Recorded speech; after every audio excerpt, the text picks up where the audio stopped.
Seorang anak buah kapal tanker Sea Dragon, Fandi Ramadan, dituntut hukuman mati terkait dengan kasus penyelundupan narkoba jenis sabu seberat 2 ton. Dalam pembelaannya, Fandi mengaku tidak mengetahui jika kapal tanker tempat ia bekerja menyelundupkan sabu.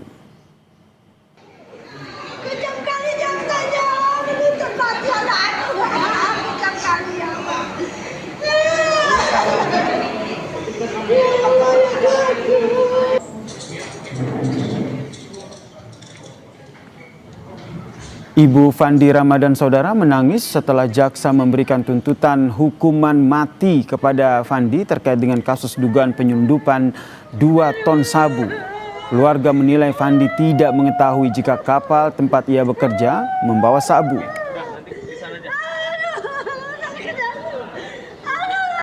Fandi berada di kapal tanker Sea Dragon karena bekerja. Ia melamar pekerjaan ke kapal tanker Sea Dragon karena dari informasi yang ia dapatkan, kapal tanker tersebut membawa minyak.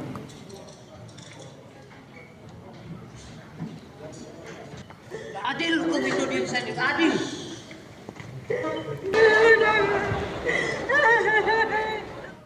Nanti di sana aja.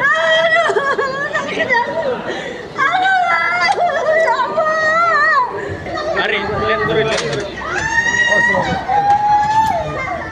Kuasa hukum menyebut Fandi Ramadan dijebak oleh pemilik kapal tanker Sea Dragon karena ia baru 3 hari berlayar. Kuasa hukum juga menyebut Fandi Ramadan tidak mengetahui barang yang dibawa oleh kapten kapalnya berisi narkoba. Fandi sempat bertanya kepada kapten kapal soal barang yang dibawa dalam kapal tersebut karena merasa curiga. Namun barang tersebut diklaim sebagai emas.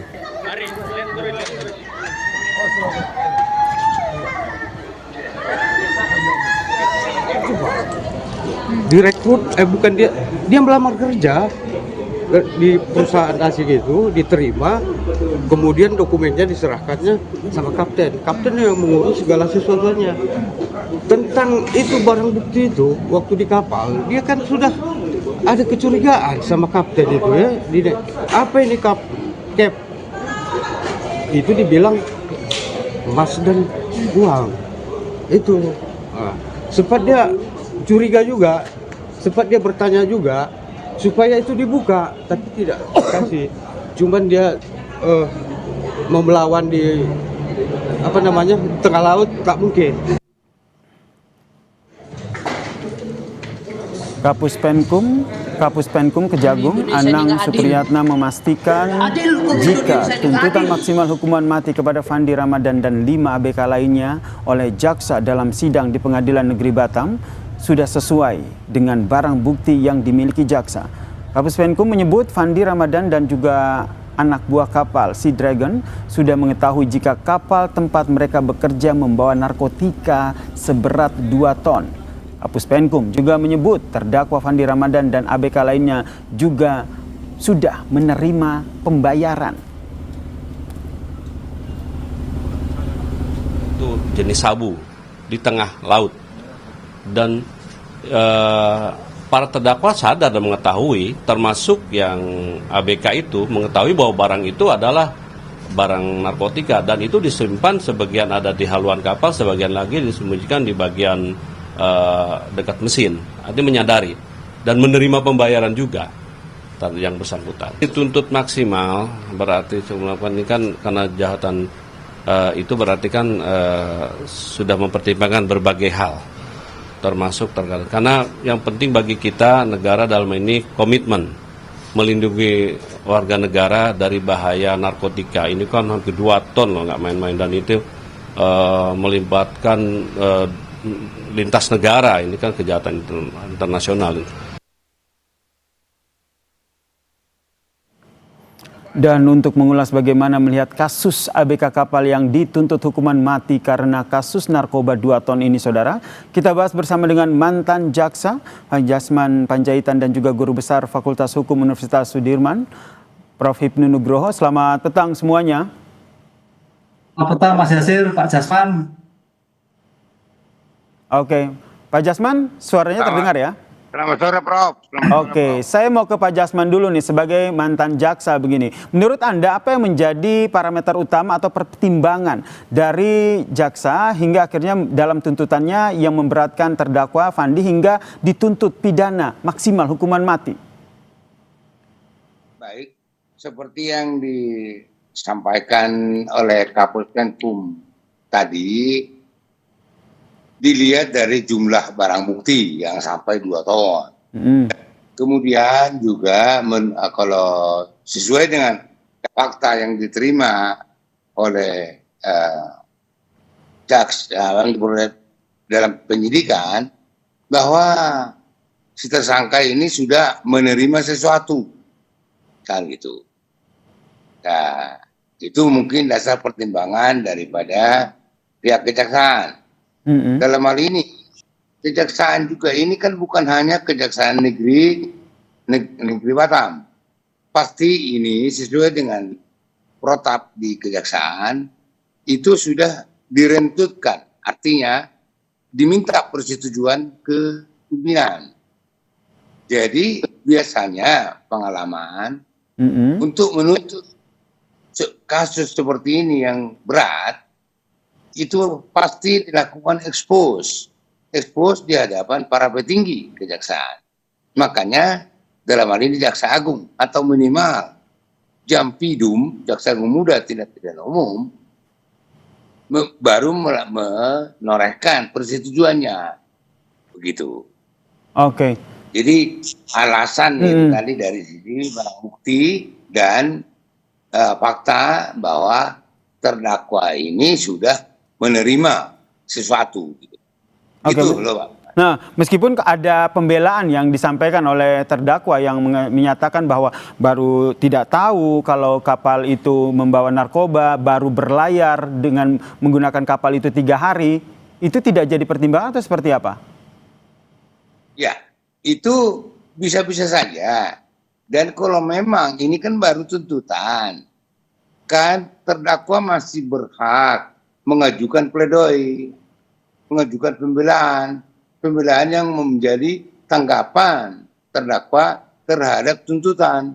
Silakan saja nanti dikemukakan di dalam pledoi. Gitu.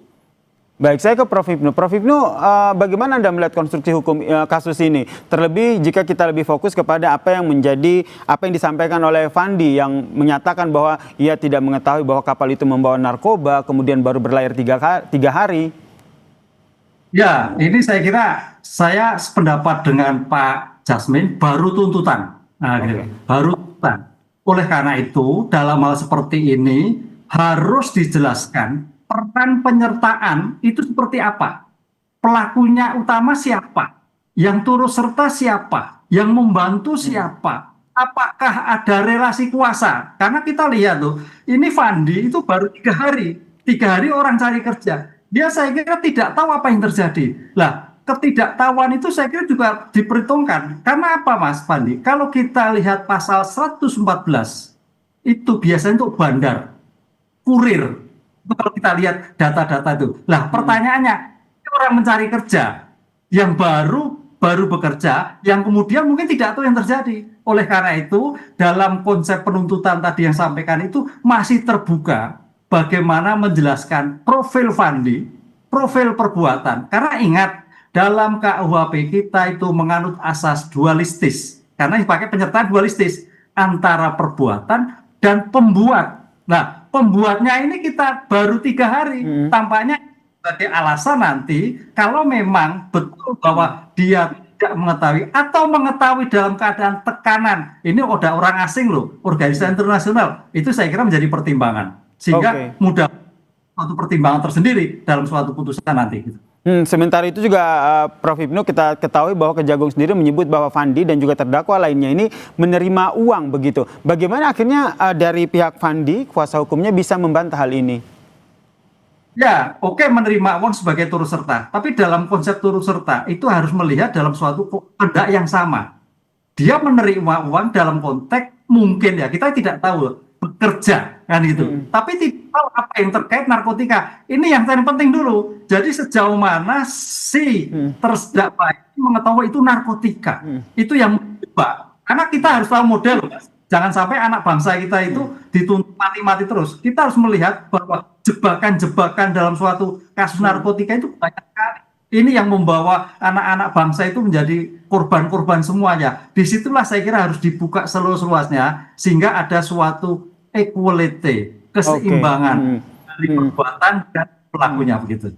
Ini yang kita khawatirkan ya, seperti yang tadi disampaikan oleh Prof. Hipnu, jangan sampai ada mereka-mereka yang tidak bersalah justru menjadi korban. Saya ke Pak Jasman. Pak Jasman tadi menyatakan bahwa tentu ada ekspos perkara begitu terkait dengan menerima uang yang tadi disampaikan. Menurut Anda sendiri, pada ekspos perkara ini apakah dijelaskan menerima uang ini dalam kondisi apa? Mereka tahu atau tidak tahu? Karena kalau kita lihat bisa saja menerima uang itu karena upah mereka bekerja di kapal itu. Oke. Ya, jadi emang itu harus diungkapkan. Pasti diungkapkan di dalam ekspos. Dan ini mungkin bisa diuji. Berapa uang yang diterima? Itu. Berapa? Kalau memang itu misalnya sampai besar, harusnya juga terdakwa ini juga curiga. Ada apa ini kok baik banget kan gitu. Apalagi dia kan masih baru. Dan juga apakah sampai sejauh mana pengetahuan terdakwa ini mengenai apa ini penyeludupan itu juga harus digali gitu. Mungkin tapi saya mengatakan mungkin, Pak. Penuntut umum seharusnya sudah menggali itu gitu. Barulah dia mengusulkan itu tuntutan mati. Begitu, Pak. Oke, apakah juga dipertimbangkan begitu? Karena informasi yang disampaikan ataupun yang beredar di publik ya, pertama baru 3 hari kerja, kemudian tidak mengetahui kalau barang yang diangkut adalah narkoba sebanyak 2 ton. Apakah ini bisa menggambarkan bahwa ini masuk dalam kategori kurir narkoba begitu, Pak Jasman? Ya, masalahnya sekarang ini kan hanya pengakuan sepihak. Dan sekarang kalau pemilik kapal itu sendiri bagaimana? Bagaimana penjelasan daripada pemilik kapal? Kan gitu. Jangan hanya satu pihak saja menurut terdakwa bahwa saya masih baru, saya begini, saya ini, gitu loh. Kenapa? Ya penjahat itu juga nggak ada yang ngaku gitu loh, Pak. Kalau soal situ ya. Iya. Baik, terakhir ke Prof. Hipnu, bagaimana akhirnya memastikan jangan sampai terkait dengan kasus ini jadi sempat dikutip apa sampai oleh para tersangka ini hukum yang akhirnya tumpul ke bawah? Ya, artinya karena ini sebagai bentuk penyertaan di dalam pasal 20 KUHP baru harus melihat secara holistik. Kan ada beberapa orang yang termasuk masih DPO. Nah, oleh karena itu tadi saya katakan konsep dualistis antara perbuatan dan pembuatnya ini harus melihat apakah mungkin seorang masih baru mengetahui 2 ton narkotika. Ini juga harus jadi paham dan dilihat. Kalau 2 ton itu berarti pengedar. Kan itulah. Disitulah pemahaman si pelaku Fandi ini harus dikorek betul. Apakah dia memang tahu atau pura-pura tidak tahu, kan gitu. Kemudian tentang bayaran tadi Pak Jasman, bayar normal atau tidak normal, kan. Tapi itu tadi melihat peran dari penyertaan yang terjadi. Saya kira harus terjadi. Kalau memang Mas Fandi itu mati, berarti yang lain semuanya mati, kan gitu, Mas. Kan peran harus melihat. Oleh karena itu peran itulah yang saya kira mudah-mudahan jadi pertimbangan hakim atau pertimbangan pembelaan untuk melihat ini secara objektif gitu, Mas. Baik, ini kita masih berproses di pengadilan, kita harapkan tentu saja keadilan yang akan muncul dalam kasus ini. Terima kasih Pak Jasman Panjaitan, mantan jaksa, dan juga Prof. Hipnu Nugroho, pengamat hukum, telah bergabung bersama kami di Kompas Petang. Salam sehat semuanya. Dan saudara, ke